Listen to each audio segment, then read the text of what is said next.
When we think of Viking raids, we imagine fire, steel, and chaos. But what happened when Viking raiders captured nuns? Women who lived their lives in silence, faith, and isolation was far more brutal than the simple stories you learned in school. Not because of what they physically endured, but because of the psychological warfare, the humiliation, and the collapse of everything they believed was safe. And hidden inside this dark chapter of history is a lesson every ambitious person needs today. If you rely on walls someone else built, they can collapse at any moment.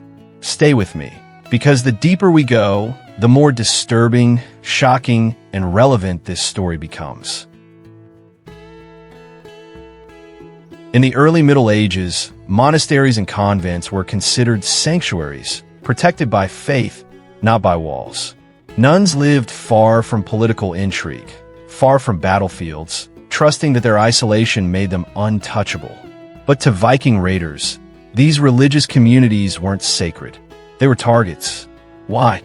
Because monks and nuns held wealth without weapons. Gold chalices, manuscripts worth fortunes stored grain, livestock, and land deeds. And in the pursuit of power, whether you're a Viking raider or a modern investor, weakness attracts aggression. When Vikings stormed a convent, they weren't just taking valuables.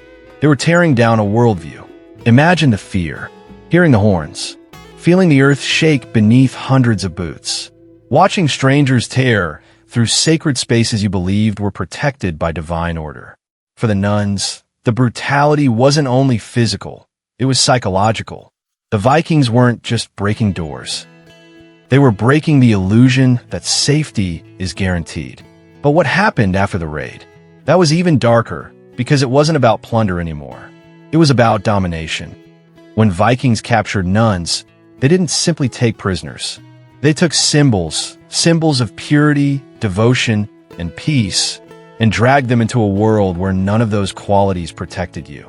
However, the brutality that followed wasn't always what people assume. Often, it was deliberate psychological warfare. Forced marches through mud and sea spray, stripping them of status and autonomy, breaking routines that anchored their identity. For women who lived their entire lives in silence and structure, this chaos was overwhelming. They were paraded, traded, and displayed as trophies, not for entertainment, but for power. The message was clear. If your God cannot protect you, nothing can. The emotional devastation was immense. Many chroniclers recorded the shock, the despair, the crisis of faith.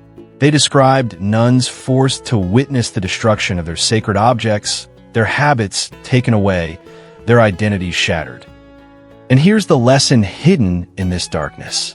When everything you depend on is external, your title, your environment, your routines, your stability can vanish overnight. It's the same in modern life. Rely on one job, one income stream, one leader, and you're vulnerable. Diversification isn't just about money, it's about resilience.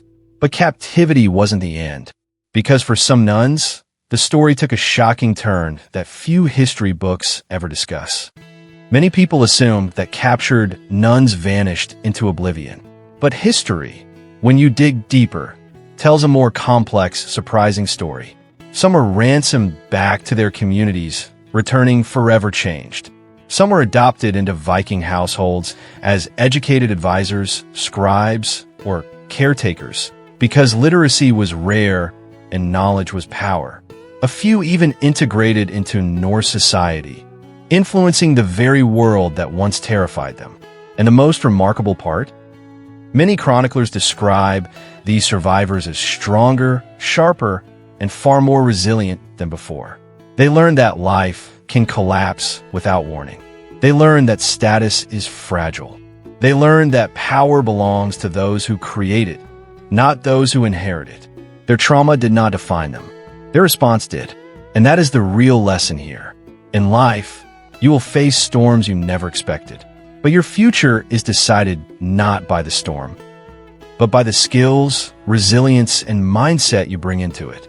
If monks and nuns, people sheltered from the world, could rebuild themselves after Viking captivity, Then you, with access to unlimited knowledge, opportunity, and tools, can build a life of extraordinary abundance. You just have to stop waiting for safety and start building power. The story of what the Vikings did to captured nuns isn't just a dark historical moment.